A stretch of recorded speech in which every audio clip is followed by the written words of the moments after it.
Olá, boa noite a você. Eu sou Adalberto Piotto e seja bem-vindo ao Cenário Econômico pela TV Brasil, diretamente dos estúdios da B3, no centro da cidade de São Paulo. Sobe a confiança do consumidor na economia. A pesquisa é da Confederação Nacional da Indústria e recupera parte das perdas de setembro. Cai a incerteza na economia, segundo a Fundação Getúlio Vargas. É a quarta queda consecutiva do indicador que mostra um descolamento da economia em relação à política. E na abertura da semana, a Bolsa começa com os nervos exaltados, queda expressiva do Ibovespa e alta do dólar. E uma entrevista com o diretor do Banco Mundial em Washington, Otaviano Canuto. O cenário econômico já está no ar. O presidente Michel Temer assinou nesta tarde a medida provisória que prorroga em 14 dias o prazo de adesão ao Programa de Regularização Tributária, também conhecido como Refis. Com a medida, pessoas físicas e jurídicas inadimplentes com a Receita Federal, nós estamos falando inadimplentes com o fisco, ou seja, com impostos não pagos ao governo federal, terão um prazo maior para aderir ao programa e pagar suas dívidas em condições especiais com vários descontos em multas e juros. O prazo inicial era até amanhã, dia 31 de outubro. O presidente Temer despachou da sua residência aqui em São Paulo, onde permanece de repouso por recomendação médica depois da alta hospitalar em decorrência de problemas na próstata, depois de se recuperar no Hospital Sírio-Libanês, também aqui em São Paulo. E o ministro da Fazenda, Henrique Meirelles, começou a semana da mesma forma que encerrou a semana passada, defendendo a aprovação da reforma da Previdência ainda este ano. A agenda de compromissos começou em Brasília durante a manhã e durante a tarde, agora à tarde, continua aqui em São Paulo. Além da Previdência, destacou também a reforma trabalhista que entra em vigor no mês de novembro. Quem tem mais detalhes dessa agenda pró-reforma do ministro da Fazenda, aliás, um corpo a corpo do ministro, é a repórter Vanessa Casalino, da redação da TV Brasil, aqui em São Paulo. Vanessa, bem-vinda, boa noite. Olá, Piotto, boa noite a você, boa noite a todos. Henrique Meirelles participa de 2 eventos aqui em São Paulo e disse que o país está saindo de um período de recessão muito forte, com uma contração no PIB de mais de 7%, um impacto que não pode ser subestimado, segundo ele. Mas, ao mesmo tempo, se olharmos a dimensão dessa queda, diz o ministro, a recuperação foi muito rápida. Com isso, Meirelles afirmou que a projeção oficial de crescimento da economia no próximo ano, de 2,7% mais ou menos, deve ser revisada para cima. Mais cedo, em entrevista à TV NBR, o ministro da Fazenda voltou a defender a aprovação da reforma da Previdência para este ano. Na avaliação dele, o governo tem condições de aprovar o texto, mesmo com o placar da votação na Câmara dos Deputados sobre a denúncia contra o presidente Michel Temer, porque, segundo ele, são questões diferentes. Falando aos jornalistas logo após a saída do programa, Henrique Meirelles rebateu afirmações de que a reforma não é necessária por não existir déficit da Previdência. Vamos acompanhar. Pode fazer demagogia, pode falar que não tem déficit. O verbo, a palavra é livre, né? Cada um pode dizer o que quiser. Os números, no entanto, mostram que é preciso.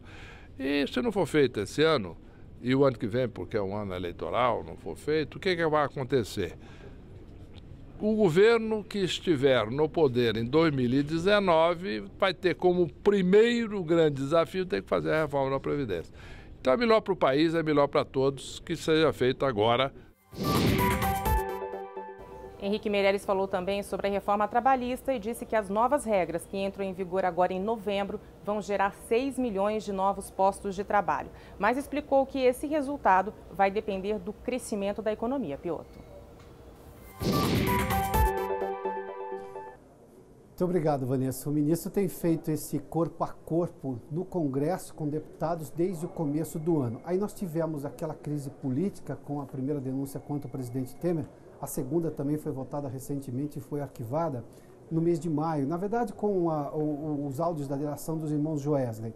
Mas a reforma da Previdência seguiu o mesmo script, o mesmo modelo, o mesmo roteiro, para usar uma expressão em português, da reforma trabalhista que já foi aprovada, ou seja, discutiu-se tudo antes. O que os parlamentares brasileiros não podem dizer é que não foi discutido antes. Evidentemente que a concordância e discordância vem depois disso. Mas esse corpo a corpo da equipe econômica, tendo o ministro da Fazenda à frente, vem desde o primeiro semestre e continuou agora com essa tentativa de recuperar a discussão da reforma da Previdência e a votação ainda este ano. É uma questão de solvência fiscal, de solvência das contas do governo no longo prazo, discutir-se e fazer a reforma da Previdência agora, porque permitiria ao Estado brasileiro projetar a economia no mais longo prazo, sabendo que terá condições de pagar suas obrigações definidas na Constituição, que é justamente os valores que se pagam nas pensões na Previdência. E a economia brasileira tem mostrado sinais mais claros de recuperação no emprego, exportações, expectativas, tanto por parte das empresas quanto de consumidores. A gente tem mostrado isso e a gente vai mostrar isso com mais detalhes ainda hoje. Mas essa nova recuperação da economia será capaz de estabelecer um novo e sustentável ciclo de crescimento para as próximas décadas? Na série especial do Cenário Econômico sobre se nos é possível superar os altos e baixos da economia desde os anos 70 e a projetarmos para o futuro com esse mínimo de sustentabilidade, eu conversei mais cedo com o economista e diretor do Banco Mundial em Washington, Otaviano Canuto. Acompanhe. O doutor Otaviano Canuto, diretor do Banco Mundial, está conosco lá na sala dele, no Banco Mundial em Washington, e fala conosco aqui no Cenário Econômico. Doutor Canuto, seja bem-vindo aqui ao Cenário Econômico mais uma vez. O senhor que esteve conosco na estreia, bem-vindo de novo. É verdade, Alberto. É uma honra, é um prazer estar aqui com você. Doutor Canuto, às segundas-feiras a gente sempre traz um economista e hoje temos o privilégio de ter o senhor do Banco Mundial.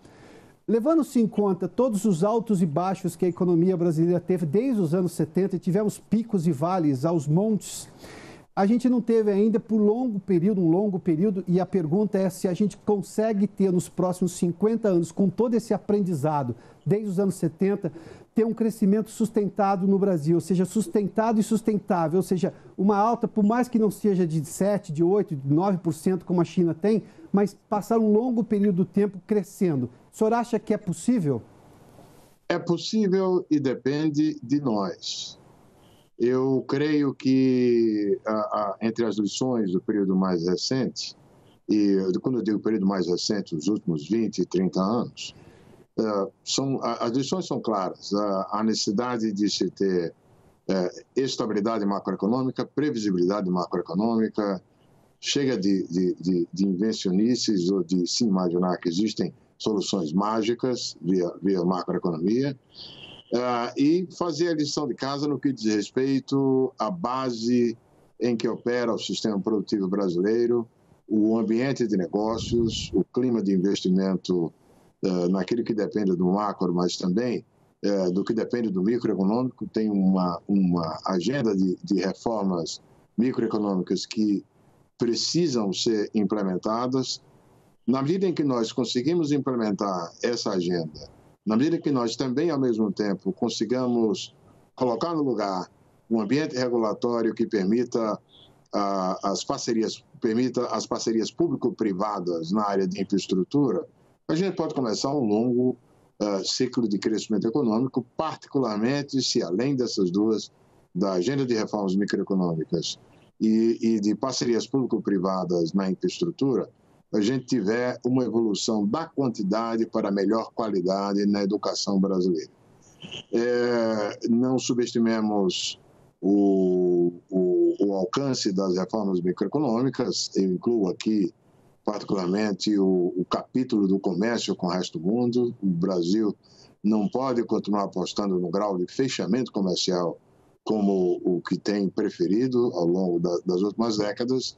Aí sim a gente consegue, com esses três pilares, acrescidos de uma revisão no gasto público, uma revisão que permita o setor público gastar em coisas que tenham eficácia, ou em termos de redução da pobreza e de ganhos sociais, ou em termos de suporte ao aparelho produtivo. Uhum. A gente precisa fazer essa releitura do gasto público, até porque o pedaço do PIB brasileiro ocupado pelo setor público é grande. Então, eu creio que se nós fizermos esse conjunto de reformas, repetindo, manter a perspectiva da estabilidade macroeconômica, melhorar o ambiente de negócios, ter investimentos públicos e privados em infraestrutura, melhorar a qualidade da educação e a revisão do gasto público, a gente certamente pode começar um longo período de crescimento que vai ter as suas oscilações cíclicas, mas o que importa é a trajetória, a tendência que seria para cima. Isso é bem diferente do que tem sido o manejo da economia brasileira nas últimas décadas. Do que o senhor vê hoje, na realidade que temos hoje na política econômica brasileira, e evidentemente que nós estamos num ano pré-eleitoral e essa discussão vai permear boa parte da eleição, o senhor fez menção a parcerias público-privadas e também do Brasil se abrir mais. Eu vou pegar pela sua resposta para fazer duas perguntas. Primeiramente, nós ainda somos muito fechados para o comércio no mundo? Muito. Nós estamos entre as economias mais fechadas do mundo e quando nós comparamos o nosso caso com o dos nossos pares, por tudo que é indicador que se busque, não é apenas uma questão de exportações e importações como proporção do PIB, mesmo quando a gente controla, quando leva em conta o tamanho do Brasil, quando leva em conta o fato de que a América do Sul está meio fora dos eixos centrais de dinamismo no período recente, mesmo assim, quando a gente controla por isso tudo, o Brasil é fechado. E esse fechamento comercial reflete em grande medida ainda tarifas que são mais altas do que no resto do mundo. Nós enquanto o mundo todo reduziu tarifas e barreiras não tarifárias, nós não mexemos muito com isso, muito pelo contrário, até no período mais recente nós voltamos atrás, criamos novas políticas de conteúdo local, Mas nesse aspecto, me permita, o senhor acha que é um problema da competitividade do produto feito aqui no Brasil, que tem receio dessa competição com o mundo lá fora, ou é uma pressão por algum outro aspecto que não necessariamente é a questão comercial? Olha, o problema é que o que se produz no Brasil não terá competitividade se os produtores não tiverem a opção de focalizar em áreas que fazem bem e poder importar, trazer componentes e tecnologias do resto do mundo. Não existe uma experiência sequer de êxito na história recente de alguma economia que tenha conseguido dar esse salto de modo fechado, completamente integrado. E nós temos exemplos no Brasil, os exemplos de sucesso no Brasil corroboram o que eu estou dizendo. Os exemplos de sucesso no Brasil têm sido exceções que confirmam a regra. Pega uma empresa como a Embraer. A Embraer tem capacidade de competir com Bombardier, com Boeing em algumas áreas de alguns tipos de aeronaves, etc., porque a Embraer tem a capacidade, tem o direito de se abastecer de componentes e de tecnologias onde quer no mundo. Aí a Embraer focaliza naquilo que sabe fazer bem, que é projetar aviões, que é montar os aviões, e por isso não perde para ninguém na sua área. A mesma coisa vale para a Petrobras. A Petrobras, até recentemente pelo menos, e tenho certeza que recupera logo essa condição, em determinado momento era a empresa de ponta na área de prospecção e exploração de petróleo no mar. Mas aquilo era porque a Petrobras tinha a possibilidade de se abastecer de insumos, de sondas, do que precisava, onde queria no mundo.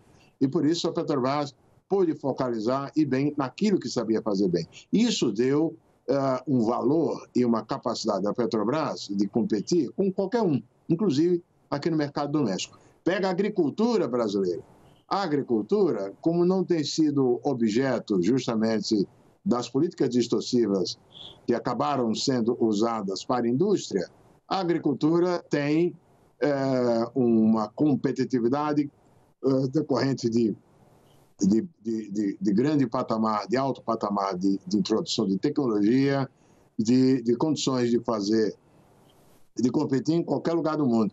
Eu acho que esses exemplos são exemplos que mostram que não existe outro modo para os outros setores adquirirem com produtividade e competitividade que não seja aquele o da integração.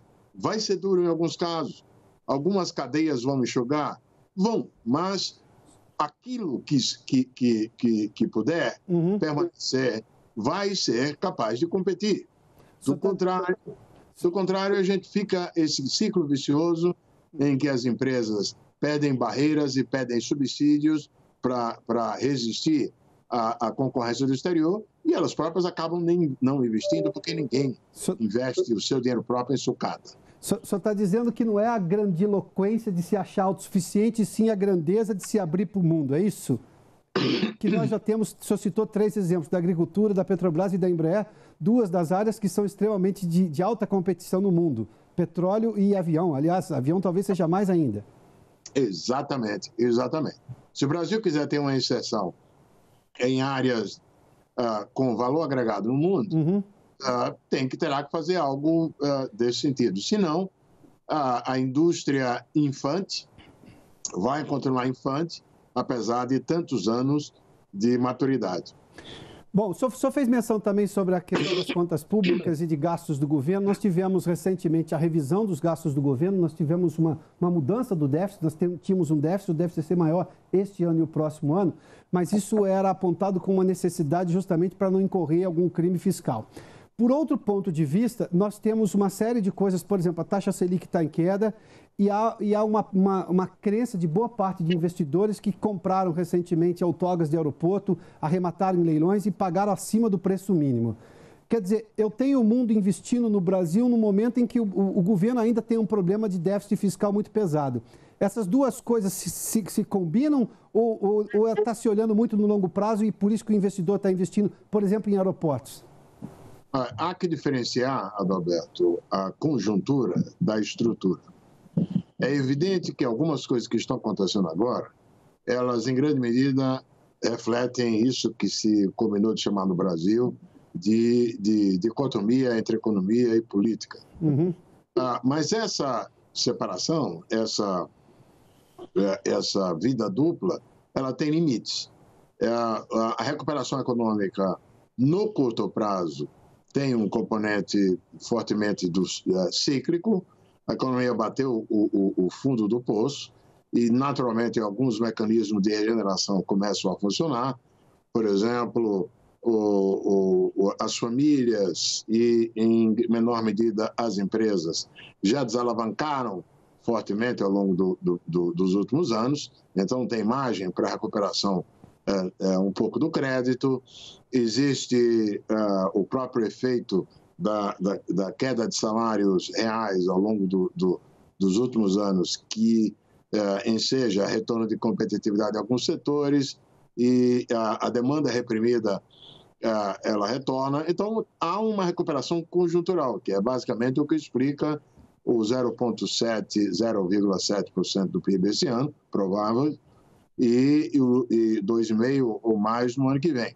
Mas é preciso diferenciar esse movimento do estrutural. Para o crescimento voltar a ser significativo, 4%, como você bem observou, aquela agenda sobre a qual nós começamos a nossa conversa tem que estar presente para dar confiança e os investimentos privados voltarem. Nós estamos assistindo esses momentos mais oportunistas, de aproveitamento de oportunidades por parte de investidores nacionais e principalmente estrangeiros, mas eles serão limitados se a agenda de reformas não for continuada. Então, nesse sentido, o limite da recuperação conjuntural, ele é curto, ele vai até o ano que vem. Tá. A partir daí, e aí os rumos do país vão ficar claros ao final, só ao longo do ano que vem e a partir do resultado das eleições. Então, o longo prazo não está dado. Vai depender principalmente do rumo que a gestão do país tomar a partir das próximas eleições. Tá. Tocanuto, uma última pergunta, por gentileza. Agora, nesse mês de novembro, começa a valer o que foi aprovado na reforma trabalhista. O senhor fez menção às reformas. A da Previdência está sendo discutida depois de um problema político gigantesco no país. O que tem no mundo de tão diferente? Porque no Brasil ainda há uma resistência à reforma trabalhista, embora já tenha sido aprovada no Congresso, e ela entra em vigor agora em novembro. Isso não modernizou as relações trabalhistas no Brasil, na sua opinião? Sim. Há aspectos, há detalhes como a clarificação da questão do trabalho escravo, ou do chamado trabalho em condições extraordinárias, etc. e tal, que precisam ser acertadas, mas no global nós demos um passo atrasado em relação melhor tarde do que nunca, em relação à flexibilização das relações contratuais entre empregadores e empregados. Disse atrasado porque tomamos a decisão depois de muito tempo que o mundo já tinha tomado essa decisão na reforma trabalhista. Exatamente. Mas o passo foi no sentido certo, apesar de atrasado. Exatamente. É atraso que já deveria ter ocorrido há mais tempo. Tá certo. Tocanuto, muito obrigado pela gentileza de nos atender aqui no Cenário Econômico, viu? Boa tarde ao senhor. Tá. Boa tarde para você, Adalberto. Um prazer aqui do seu fã aqui. Muito obrigado, Tocanuto. Tocanuto conversou conosco diretamente do escritório dele no Banco Mundial, na cidade de Washington, nos Estados Unidos. Bom, a entrevista com o Dr. Otaviano Canuto, economista do Banco Mundial em Washington, foi gravada um pouco mais cedo, conforme você viu. Nós já estamos aqui de volta ao estúdio do Centro de Operações. E daqui a pouco nós temos os números do mercado financeiro num dia de queda do Ibovespa e alta do dólar em patamares muito acima das oscilações consideradas normais de mercado. Nós voltamos em instantes aqui com o Cenário Econômico. Já de volta com os números do mercado financeiro, nós tivemos um dia com números que chamam exatamente a atenção pela queda do Ibovespa e também a alta do dólar hoje na abertura dessa semana, que tem um feriado na quinta-feira.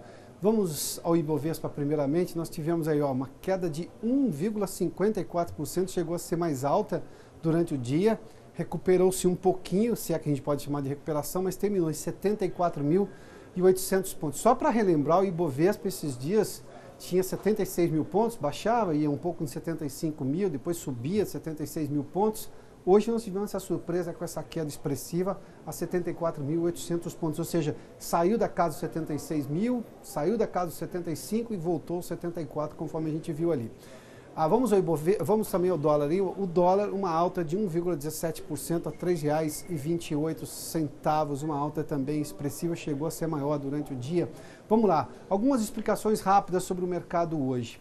Tem uma influência muito grande sobre o novo diretor-presidente do Banco Central americano. Há uma mudança de comando ali, há uma expectativa em relação a qual é o posicionamento teórico e econômico desse novo presidente. Isso influenciou nas bolsas do mundo inteiro, portanto o Ibovespa não seria diferente aqui na B3. E também o mercado, também o noticiário doméstico, nacional, ou seja, em relação ao Brasil.